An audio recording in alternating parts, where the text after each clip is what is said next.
Hi, and welcome to Mindful, Beautiful, and Thriving, a podcast series by Tharaka Foundation focused on youth mental health. Before we begin today's episode, I just wanted to let you all know that all content that is found in our podcast is created for informational purposes only. This content is not intended to be a substitute for professional medical advice, diagnosis, treatment, or therapy. Always seek the advice of your physician or other qualified health provider with any questions you may have regarding a medical condition, and never disregard professional medical advice or delay in seeking it because of something you have heard in this podcast. Thank you so much, and without further ado, let's get started.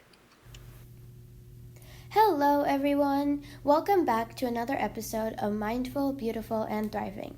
It's your host, Seerat, here with a remarkable guest, Tooba Hamid. She is my current math teacher, and I truly enjoy learning from her. Today, with her, I want to explore the topic of a math mindset. Is it IQ or EQ? I hear students saying, I hate math. Math is so annoying. Why do we have to learn this anyway? I'm not even a math person. Is someone just born with a math brain, or can anyone have it? And is this really a problem with what they're learning and that it's too hard for them, or is it that they don't want to do it? Before we dive any deeper, Tooba, can you please share more about yourself? Hi, Seerat. Thank you so much for having me on your podcast. So I'm Tooba Hamid, and I'm high school math specialist at Khan Lab School, and it's my 5th year here. Wow. I want to learn more about you and your relationship with math. When you were younger, did you always enjoy math? That's a really good question. If I'm going to explain my relationship with math, it has always been a love-hate relationship. But as I have grown up, it has become more of a relationship which is kind of more enjoyable and interesting, I would say. Wow. I really enjoyed math when I was a kid too, and I'm getting to the higher levels. It's less enjoying, but it's still enjoying, so I still really enjoy doing math. Yeah. Is that what led you to become a math specialist? So what led me to become a math specialist was my mindset about problem solving. Since when I was young, I used to do a lot of puzzles, and I think I was really good at pattern recognition. So when I grew up as an individual, I started exploring different opportunities. And in college, when I took finance and mathematics, that's where I started developing more interests about logical thinking, logical reasoning, quantitative analysis. When I took a couple of these classes, that made me think about, math is a language that we use to communicate real life problems. So that made me really excited about mathematics, and I wanted to help kids. That's always been my strength. So I thought maybe, teaching mathematics to the students who struggles the most, who thinks that they don't have a math mindset, would help me understand math better. Wow. So that's I got into this field, yeah. That's really cool. And I liked how you already started mentioning about the math mindset and that you enjoyed problem solving. When I was a kid, I loved doing puzzles like jigsaw and the logic puzzles, and I do them with my sister too. So that's nice. Yeah, so as a teacher, what were some reasons why you think some students don't excel and enjoy doing math? One that I have noticed is that they believe in the misconception that good mathematicians always solve to the right answer on their first try. What have you noticed? That's a really good question. Why students don't excel and enjoy doing math? I think there are multiple reasons to it, but definitely the first and the foremost thing that I've noticed is totally what you mentioned is the misconception that math is all about getting the right answer. That's not how I see math. I see math as a problem-solving tool. How I see math is a method of communicating. How I see math is reasoning with data-backed mindset, or coming up with identifying patterns to back up your arguments. And in mathematics, I feel like you don't have to get the right answer. It's all about the process. Because if you're thinking about the process of your process is correct. And there can be multiple approaches to solving a problem. You might use approach A versus approach B. But in the end, if your approach or your thinking process is correct, eventually you're going to get there. But I don't see math as right or wrong. I see math as a course that is the process. It's a process of logical thinking, problem solving, identifying patterns, solving real life problems. Every part of your life is associated with some kind of mathematical thinking. When you go out, when you're driving, how many miles, how much fuel you have to consume, what time do you have to reach somewhere. Every part of your life involves math if you just think about it and relate math. That's really interesting because it reminded me you were saying that you can either approach a problem from like the solution A or solution B or like how to get to that same solution, and that reminds me of like a growth mindset that I can use multiple ways to get to the same answer. And using a growth mindset is an idea that Joe Bowler also emphasizes. So how do you think using a growth mindset over a fixed mindset can contribute to a student's math self-esteem? That's a really good question. I feel like growth mindset is a concept that should not only be used in context of mathematics, but it should be used in the context of everything that you do in life. If you have a growth mindset, you will eventually get where you wanted to reach. Maybe not at that time. It will take you multiple trials to get there, but you will eventually get there. So how I see growth mindset is the ability to persevere, recognize what your strengths are, translating your strengths into some actionable items or some actions, and then thinking about how you can improve on your weaknesses. So that's how I see growth mindset in mathematics. So if you have a growth mindset in mathematics, I feel like you will never say, oh, I cannot do this because I don't know, how will I figure out? So I see that math can be enjoyed when we are challenged, because that's where your brain cells grow and you are more curious. Okay, I have thought of a problem in this way, but maybe there are multiple things that I'm not thinking about. So, and I think that definitely helps towards contributing of students' self-esteem. I liked the part where you said that you become more curious because you're learning more and that you're growing. That part I really liked. So what are some ways that we can remain in a growth mindset even if the work is getting challenging? I know that like I'm doing math or I'm doing like history work, any work that I in the beginning like 10-15 minutes I'm like super excited, and after that I just can't deal with it anymore. So how can we still remain in a growth mindset and still want to learn and grow and not just finish the work? So are there some simple steps that you take? Yeah, I think the only step that I would recommend is just stay curious. The day, the minute, the time you're going to start losing your curiosity, you will start losing your growth mindset. I feel like people who stay curious, they have growth mindset. They exhibit more growth mindset than people who are like, oh, I'm fine. I think I know it and I don't need to know more. So when you think about things that you don't need to know more, it means you have trained your brain in a way saying that it's okay for me. So you get yourself in a comfort zone. And I feel like you grow more as a person when you get yourself out of the comfort zone and sort of experience more challenges and experiment with more approaches and fail at those approaches. And it's okay. Failing is, I feel like in life, is another step towards getting successful, because that's how you're going to learn. How else are you going to learn if you get all the steps correct in life? So that's how I see growth mindset.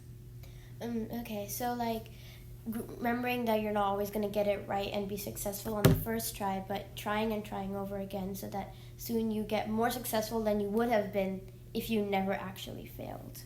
Yeah,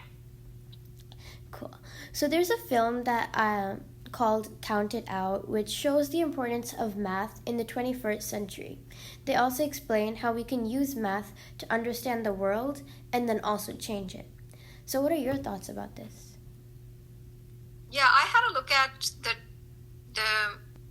the video online about Count It Out, and it seems fascinating, like how they're explaining the concept of how math should be applied. And I feel like in 21st century, our kids need to look at the application side of things more than just learning it for the sake of learning or getting through the courses. I think that's the biggest trend that I'm seeing. If you are curious, you're going to figure out, oh, I'm learning this because I can see the application here. And it could be like you will not be able to figure out the application of a certain concept now.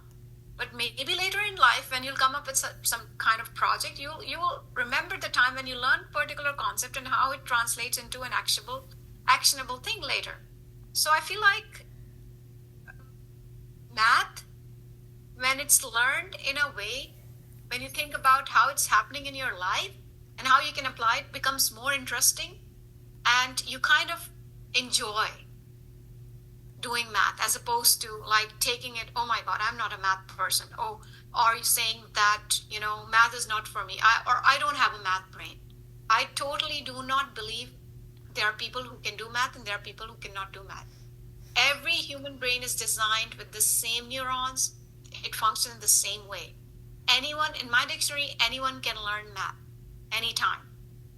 So there is no concept as such where you have a math brain or you don't have a math brain. So I feel like based on that, if you look at the application of how you'll be able to use mathematics, these are the skills that we need for 21st century. And also in that Counted Out trailer that I watched, they talked about AI, algorithms, all these real life problems. Nowadays, if you think about, every problem is a math problem. When you think about solving climate issues, when you think about designing AI solutions to address some issue, or when you think about the insurance plans or how the financial markets work, everything is a math problem if you look at it in that way.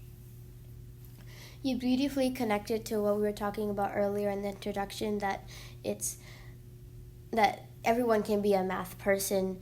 And you also said and mentioned about that now if we learn math more in a way that it's a life skill and I'll use it later on in my life, rather than, oh, I'm just finishing this homework so I can pass the grade. That's right. So I really liked that part. And so as I was researching, I saw some data that showed that 91% of American adults have felt anxious while doing math. And I believe that adults not enjoying math goes back to their childhood when they were younger and associating negative feelings and memories to the word and activity of math. Why do you think so many adults don't enjoy math? That's a really good question. I feel like a lot of that ties back to how they took math as a class. So as I've said, and also definitely a lot of that depends on the teaching. So previously in our past generation, how they took math it was very abstract thinking. It was just based on set of rules, algorithms, set of equations. And if that's the way if you perceive math as a set of rules, algorithms, and formulas that you need to remember, definitely it's too much to remember. And it's like you are so stressed out about it that you feel like, oh my god, this is too much for me to take, and I am not a math person. So how I see that is anxiety relates, a lot of that anxiety comes from how you have perceived that class or that course when you were young. Because at that time, maybe it was taught in a way that was completely in isolation from the real world. Like where are we seeing, for example, like how we do mathematics these days, a lot of these tools, AI technology, and a lot of tools that we work on are being designed on math algorithms. So we are seeing the practical side of mathematics now. But at that time, I guess, because there were no advancements in technology, they have to learn there was rote memorization. There was a lot more anxiety about math. Well, I really liked how you mentioned that it's going back to like their class and how they were taught it. So, to wrap up, I want to know, what advice would you give to youth about how they can improve their relationship with math? That is a really great question. I think my advice to the youth would be take risks. And it's not even tied to math, it's tied to everything in life. Do not be scared of taking risks. Because I think the first step of taking risk is to prepare your mind that, oh, if I'm going to take this much of risk, I'm going to lose this much of, money, or this is what's going to happen. So if you keep thinking about a lot of things that will keep you behind from taking risks, I feel like you will not enjoy this journey. So math is also, I would say, class where it would give you an opportunity to get yourself out of your comfort zone and start taking more risks and stay curious, because that's how you're going to develop your brain cells to get challenged and to learn more and to go deeper. So my advice to the youth would be, if you want to develop a strong relationship with math, think about everything in life, how it relates to math. Try identifying patterns. Look at the time on the clock, how those numbers in a straight line would add up to, when you add, like on a clock, if you look at the clock, so it's 12 and 1, and then, so every number in a straight line, if you're going to add up to 12. It's a pattern. So similarly, try to identify different patterns. Think about whatever you do in life, how it relates to math. When you're driving, when you are looking at, when you are attending an event, how many people are coming in at what time people are leaving. When you are doing grocery shopping, take your kids with you and then help them in identifying what would be the best product to buy based on this limited budget. So I feel like this is the lifelong skill, and it comes with a lot of practice, and it comes with a lot of thinking in the direction that we see math everywhere around us. It's just a method of how you connect it. And that's the kind of mindset you have to develop. Wow, that goes back to what we were discussing earlier about that creating good memories with math. Like, for example, the grocery shopping, you're with your parents, you're doing it. That's like a fun memory. So doing the fun activities that still involve math, then you enjoy the activity and math, and then you won't be scared of it, and you'd enjoy it and want to do it more. So thank you so much, Tooba, for spending your time with us today to share your knowledge and experience with us. I really enjoyed talking to you about how anyone can have a math mindset, and that you're not just born with it. Everyone is given the same number of neurons. I really enjoyed talking to you today, and I hope our audience did too. You are listening to Mindful, Beautiful, and Thriving, a podcast series by Tharaka Foundation. As part of our youth series, we will be releasing new episodes every Friday, so make sure to continue to check those out. We hope you enjoyed this podcast, and thank you so much for listening.